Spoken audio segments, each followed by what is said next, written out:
Harold I, son of King Canute the Great and his mistress, was King of England from 1035 until his death in 1040.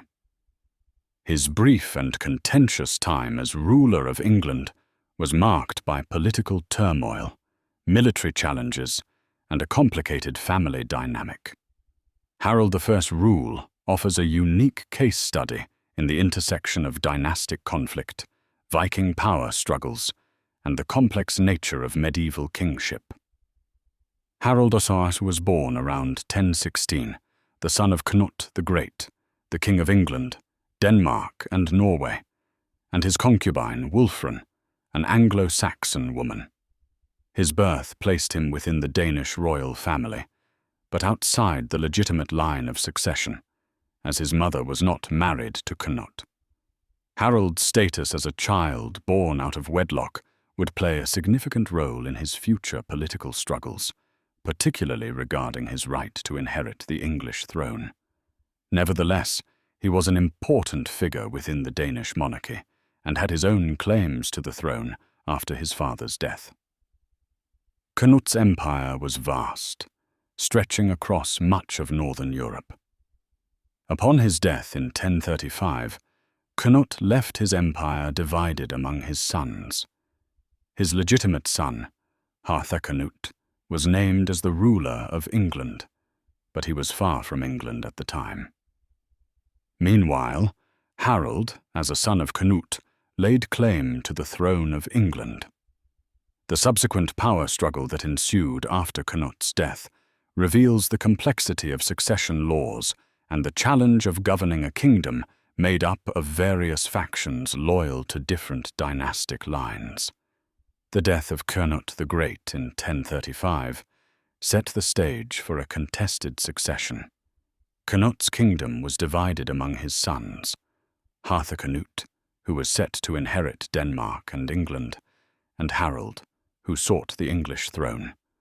Harthacnut's position as heir to the throne was weakened by his absence, as he was still in Denmark at the time of Canute's death, and Harold, who was already in England, sought to seize power in his own right. Harold's claim to the throne was supported by the English nobility, many of whom were aligned with the Danish Vikings. The Danish settlement in England had become well established, and many of the nobles preferred Harold's leadership due to his strong Danish heritage.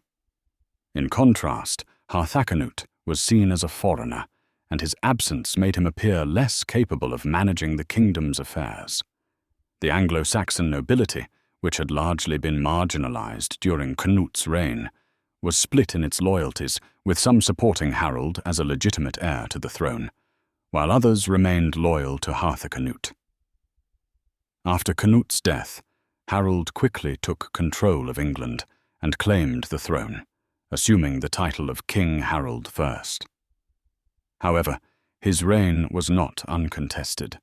Harthacnut, who was still in Denmark, was determined to claim his inheritance.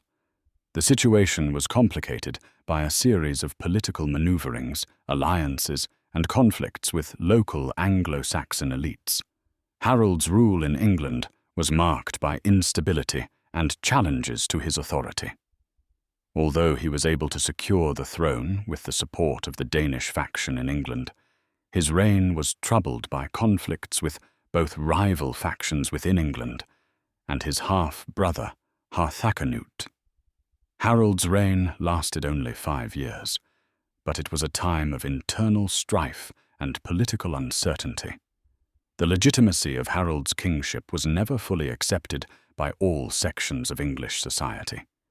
His status as the son of Canute and Wulfrun placed him outside the main line of succession, which created friction with other members of Canute's family, especially Harthacnut, whose supporters remained loyal to him in Denmark.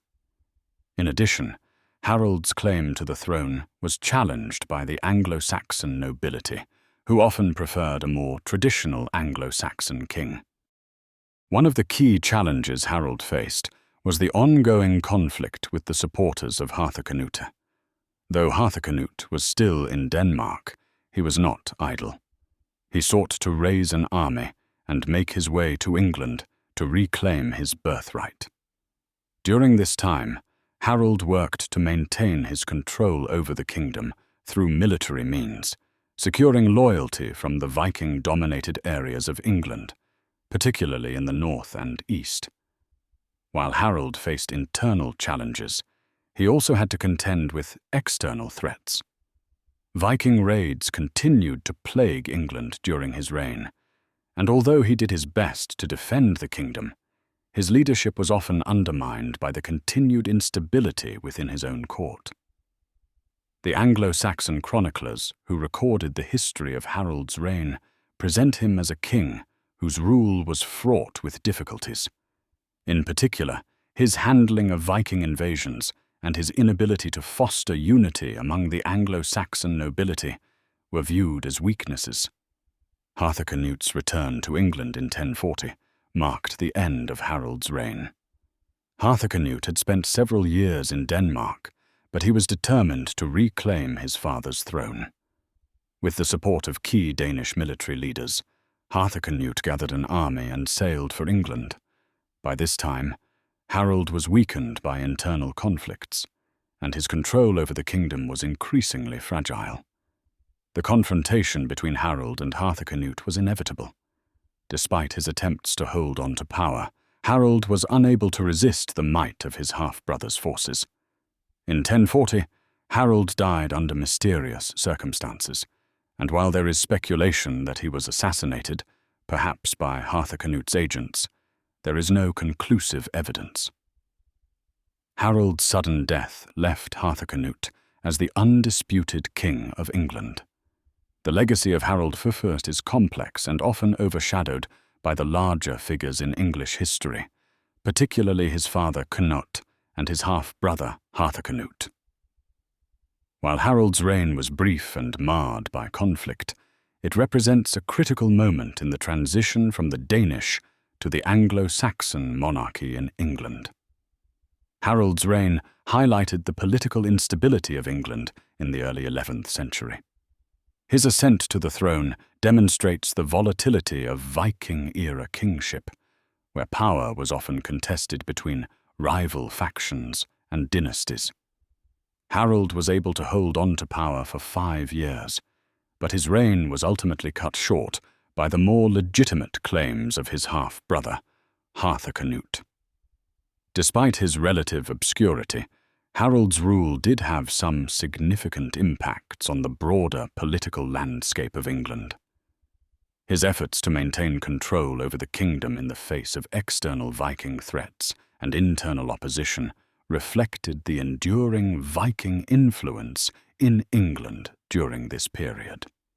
Additionally, Harold's role in the larger dynastic struggles of the early 11th century serves as an important precursor to the political upheavals that would follow, particularly in the wake of Harthacnut's death in 1042.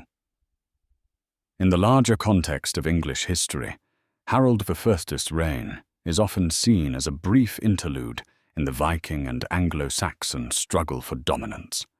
His death led to the eventual return of the Anglo-Saxon line under Edward the Confessor, which would culminate in the Norman conquest of England in 1066. King Harold I's reign was brief but pivotal in the context of early 11th century English history. His rule was shaped by dynastic conflict, political maneuvering, and the continuing presence of Viking forces in England. Although Harold's claim to the throne was contested and his reign marked by internal strife, his ability to maintain control for 5 years in a kingdom rife with division and conflict speaks to his political skill and resilience.